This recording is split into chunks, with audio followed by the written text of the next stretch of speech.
Kuvugisha ukuri ni kimwe mu bintu by'ingenzi nubwo abantu benshi bitajya bikunda kubashobokera, ugasanga rimwe na rimwe umuntu arabeshye kandi akabeshya mu bintu bitari binakwiye cyane, rimwe na rimwe yanabazwa ikintu akabeshya kubw'impamvu ze, ariko nanone aho kugira ngo ube wabasha kuba wabeshya abantu ibinyoma bikabije, uba ushobora kuba wabasha kuba wababwiza ukuri mu kuri waba ufite, ariko bakarushaho gukomeza kugenda bakwizera. Uyu munsi rero hari ikinyamakuru cyashyize ku rutonde abahanzi nyarwanda bakunda kuba bavugisha ukuri cyangwa se badakunda kubeshya.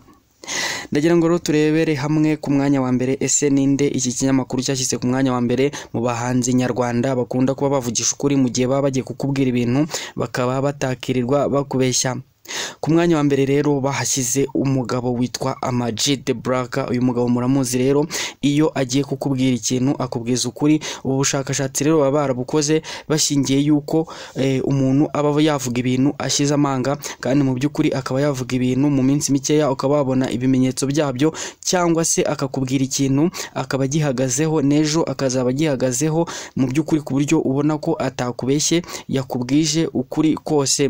Uyu mugabo rero Ama-G The Black niyo umwumvise mu ndirimbo ze cyangwa se mu biganiro akora, uba wumva yuko ari wa muntu udakunda kubeshya, ikintu kimurimo arakikubwira rwose, ntabwo akunda kuba ari wa muntu uvuga ngo ntabwo mbimubwira ngo atababara, ahubwo we agira gutya akaba yabasha kuba yabikubwira ndetse ukaba wabifata uko ushaka kubifata, ariko mu by'ukuri ntago uyu mugabo ikintu cyo kubeshya agikunda. Iyo wumvise indirimbo ze, ibiganiro muba agirana n'abandi bantu, wumva yuko ibintu avuga akenshi biba birimo ukuri. Ntabwo rero wajya ngo uvuga ngo umuntu aba afite ukuri 100%, ariko mu by'ukuri ugereranyije n'abandi byagaragaye yuko aza ku mwanya wa mbere mu bahanzi nyarwanda bashobora kuba bavugisha ukuri kandi bakavuga ukuri bashize amanga.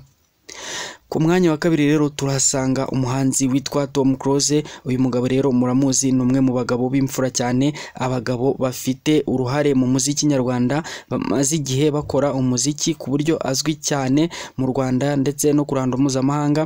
Imbwirwaruhame ze cyangwa se ibiganiro atanga haba huzuyemo ukuri kwinshi, kurimo ikinyabupfura cyinshi ndetse na discipline, ku buryo uyu mugabo abantu benshi bamukundira n'icyo kintu cyonyine cyo kuba avuga ibintu ashize amanga muri discipline nyinshi, kandi ubona yuko ari umuntu uba witonze cyane. Uyu mugabo rero abantu benshi bamukunda kubi.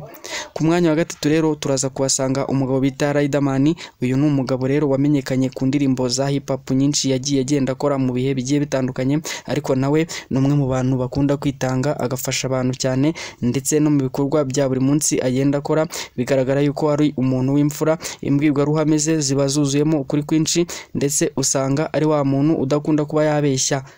Uyu mugabo rero abantu benshi icyo kintu barakimukundira cyane, akaba ari nayo mpamvu ari umwe mu bantu bafite abafana benshi hano mu Rwanda ndetse no mu mahanga. Rero nubwo tubabwiye urutonde rw'aba bantu batatu uko bakurikirana, ntibivuze yuko hatari n'abandi bavugisha ukuri, barahari ndetse benshi, ariko iki kinyamakuru nibo cyabashije kuba cyagaragaza. Ariko nanone ndagira ngo mbabwire yuko kuvugisha ukuri ari ibintu by'ingenzi, buri muntu wese agomba kuba yabigira ibye. Ngira ngo nkwibutse rero ujye uhora ubana natwe kuri uyu muyoboro wacu Ming Sky, umunsi ku munsi turajya tugenda tukugezaho amakuru agiye yarambuye, amakuru y'ingenzi azajya agufasha mu buzima bwawe bwa buri munsi. Tugushimira rero yuko udahwema kudukurikirana, udahwema kubana natwe mu biganiro byacu bya buri munsi. Ibiganiro byacu